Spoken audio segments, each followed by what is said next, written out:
it's Coco, owner of the creative business, The Crown Goat, and I am so excited that you guys are here today.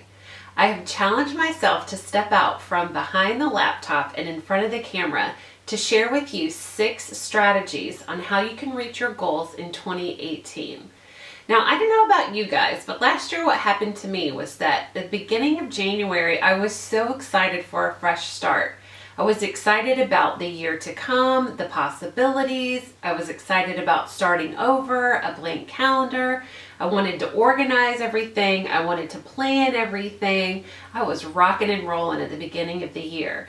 But as the months started to wear on and my life started to get a lot busier, I found myself kind of just either forgetting my goals or totally falling off the wagon or just kind of giving up. And so at the end of the year, when I looked at everything, I hadn't reached as many goals as what I had set out for myself in the beginning of 2017. So this year, I've decided to take a completely different approach, and that's what I want to share with you today. I've taken the month of January to tweak things.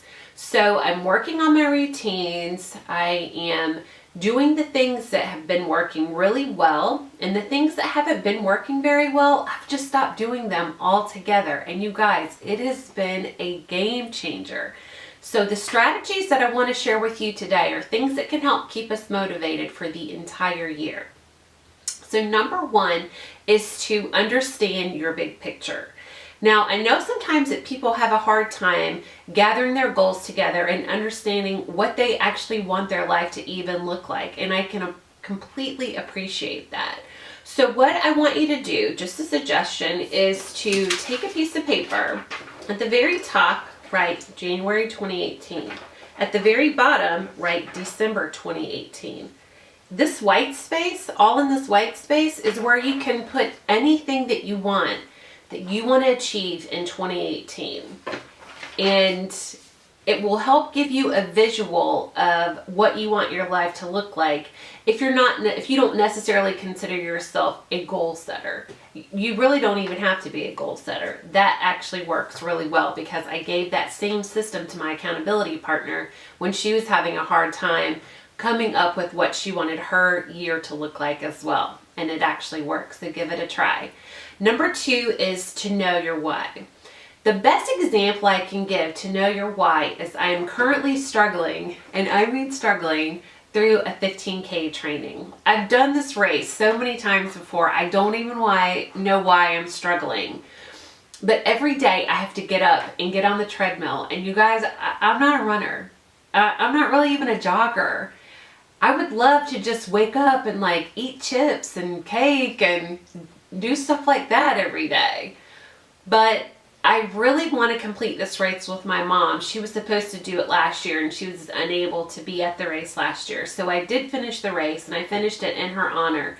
And my why and the reason that I get up every single day is because I know when she and I cross that finish line, it's going to feel amazing. And on the days that I don't want to get up and I don't want to train and I would rather eat grilled cheese instead of a healthy meal, I always think about how she and I are going to feel when we finally cross the finish line. And I know it's going to be something so exciting to celebrate, and that's my why. So if you know your why, it'll help to keep you motivated all year long, especially during the times that you feel like giving up. Number 3 is to create small, achievable steps that you can celebrate every single day. So in the case of the 15K, I know in advance that I'm going to have to keep myself well hydrated. So that means I'm going to have to cut back on the lattes and drink more water. I'm going to have to eat better, and that means I'm going to have to meal plan, and I'm going to have healthy choices that are accessible. So maybe you don't have running a big race on your goals list. Maybe you have something that's like you want to keep the house clean on a regular basis. That's also an awesome goal. So what you would have to do for that small achievable steps is that you need to make your bed every day and you have to clean up after yourself. You have to get your family on board because I don't know about your family, but my family is super messy. And it takes everybody helping in order to achieve the goal. And so maybe you can hire someone to come in and help you clean once a week or every other week or whatever.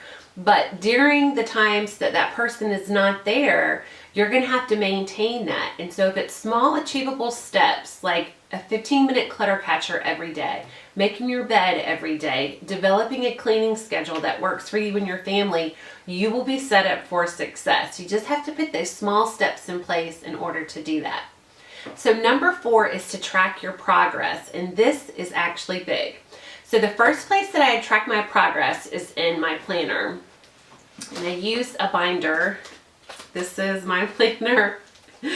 And it is huge because every day I'm able to see what I ate. I'm able to see how far I exercised, and I'm able to see about the goals that I'm working on, if I achieved them, if I did not achieve them, and why.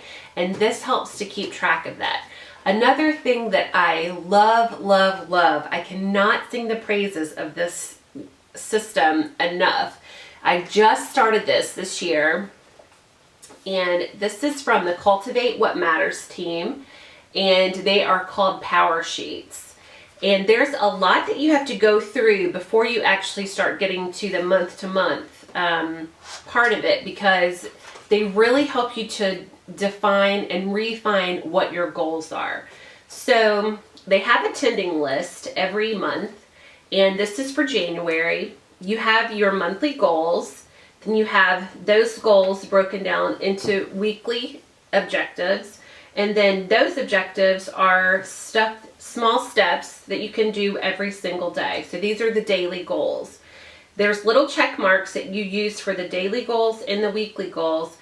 And then the monthly goals are the shading. You can see immediately how your week is going, how your month is going, just by looking at this.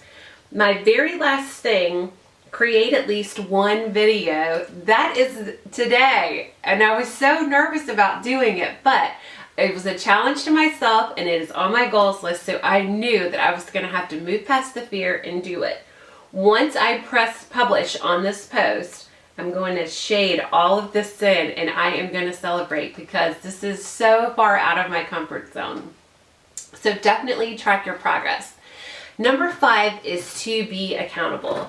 Now, I have an accountability partner, like I said before, and we call each other every Sunday, and we talk about the things that are working, the things that are not working, and strategies that we can work on together to help and support and encourage each other for the following week.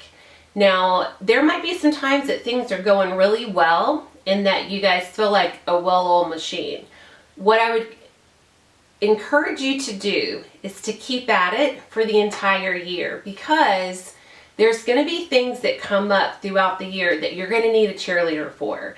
And you guys have already established that super awesome relationship, and you're vulnerable with each other, you're supporting each other, you're respecting each other, and you're going to need each other. So even when the times that things are going really, really well, I say celebrate those times. And then when you guys need a little bit more help from each other, then be there for each other completely. But being accountable takes it to a completely different level. So definitely find yourself an accountability partner.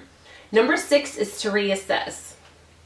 So this one, you have to give yourself permission to stop doing the things that you know are not working. In week 2, I had a system that I knew that I swore was going to work, and it didn't. It wasn't a complete fail. It just didn't work the way that I needed it to work to be most efficient for my life. And so week 2, even though I had spent money on it, I had to stop doing it. And I felt guilty about it. In fact, I was like, should I be doing this? Should I be giving this a little bit more time? And there are times that you will need to push through and give it a little bit more time. But for me, I knew in my heart of hearts that it was not working the way that I needed it to work, because it wasn't laid out in the most efficient manner for my schedule. And so I gave myself permission week 2 to change course, and since then it has been smooth sailing. Now, had I not fought through that guilt and given myself permission to stop doing it, I would probably still be doing it just for the sake of giving it a chance.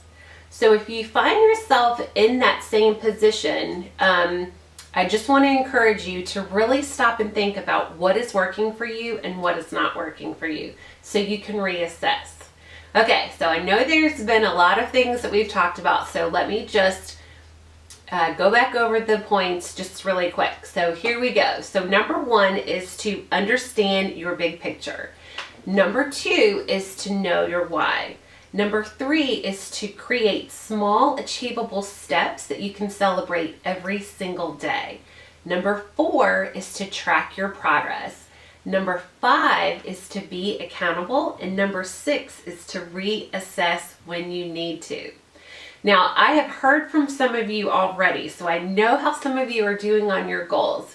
Part of you are completely overwhelmed by your goals. The other part of you feel like that you're on track. You just need a little bit of a pep talk, which is why I'm doing this video for you guys today. So I'm hoping that this will become a monthly feature. It's a completely different way that we'll be able to connect with each other, because that's one of my big goals for 2018 is to connect with others in a completely different way. I love hearing from you guys. I will see you on Instagram, Facebook, and Pinterest, all at The Crown Goat, or on the blog, thecrowngoat.com. I'm so excited that you're here today, and I'm excited to be part of this journey with you. Until next time.